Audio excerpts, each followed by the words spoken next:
thank you for being my living book today. Yes, and thank you for being my reader. Thanks.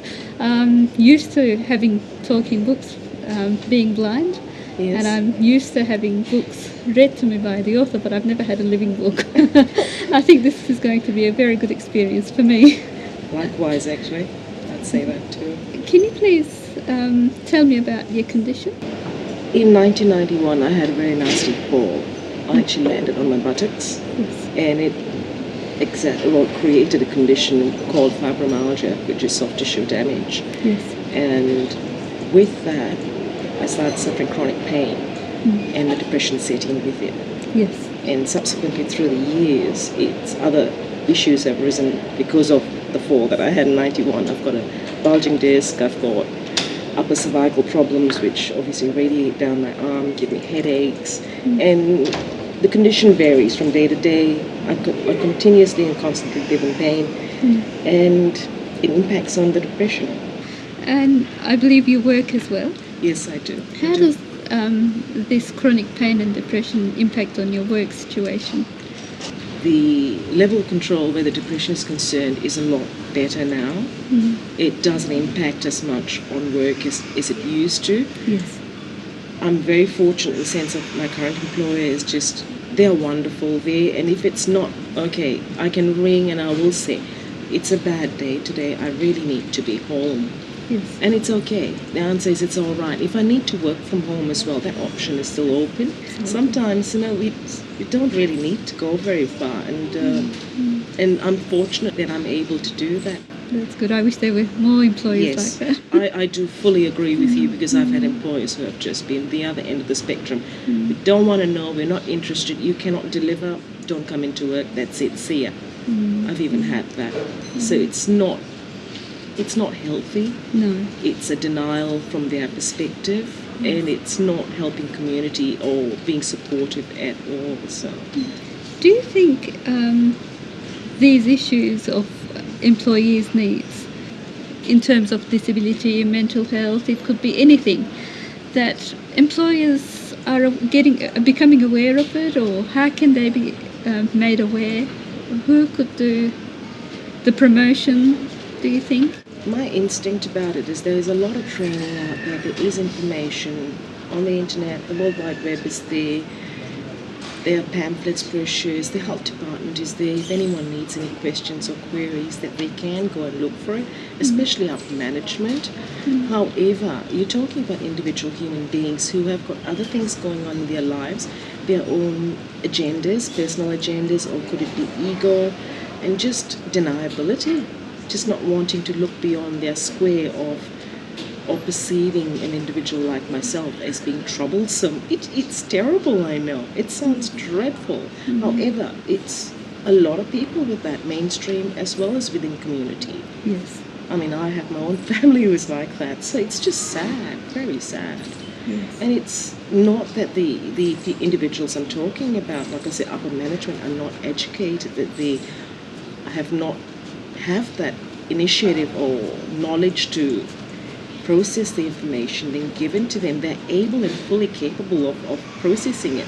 But the acceptance level is another thing, and how do you make someone change and accept? That's the other issue. So perhaps Does exposing yes. help, do you think? I'm a little unsure, because blame and shaming is not the answer either. No. Like I say, we are human beings, and some of us can be quite fragile. Yes. Yes. Emotionally as well as, of course. Yeah. and it could be quite inappropriate. I mean, that's my view. However, there must be somewhere, and I think everyone needs to sit down on a round table and actually, it needs to come out in a big way. Absolutely. I mean, when Jeff Gallup came out with it, I took my hat off to him straight away. I did too. Good yes. on you, man. Yes. Good on you. Yes. I mean, that initiative. Plus, I had someone else approach me when I was approached to actually speak at a conference about mental illness, about what I'd been through, my personal experience. And this service provider, she came up to me and she congratulated me. And I never saw what I did as that. And that impetus plus, like I said, Jeff Gallup, coming forward and speaking, I guess, has made me come forward and say, no, needs to be spoken. That's right. It needs to be, even though it's outside my comfort zone, I need to do it. Not for me now, but for community. That's right. So how do you promote positively the mental health issues in the community in your public speeches? It's a little hard because you have to go through the dirty, murky side of things. Not dirty so much, but the murky, dark side of things. And then it's realizing and coming through it.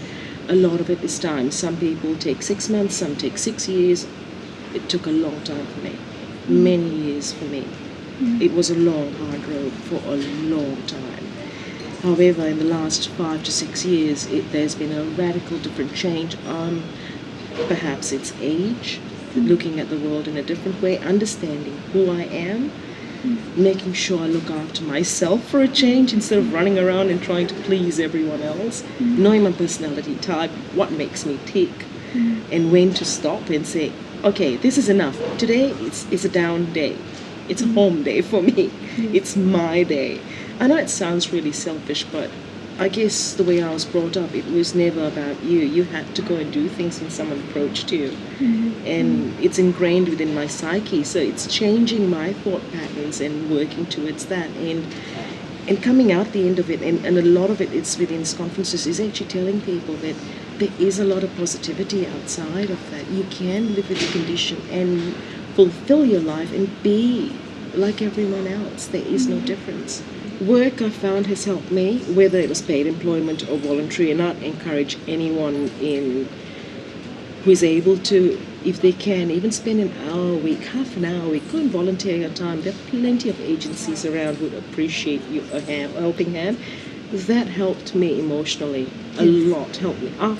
When I was ready to come out and actually be out there, that also helped with the depression immensely. I felt like then I was valued as a person in the community again.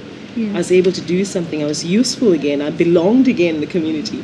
What are the services that is required for persons from different cultures? I was just recently involved in a project called really Double Jeopardy, being that people were accessing a service with disabilities, physical disabilities, and then subsequently the advocates are finding out that they were actually also suffering from mental health. And the advocacy services, I would feel, are the first step.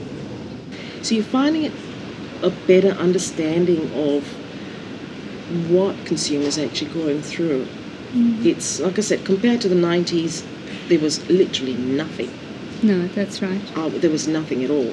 No. And so, we have come, I know it's taken a long while, we have come a long way, and yet there's always another long way to go.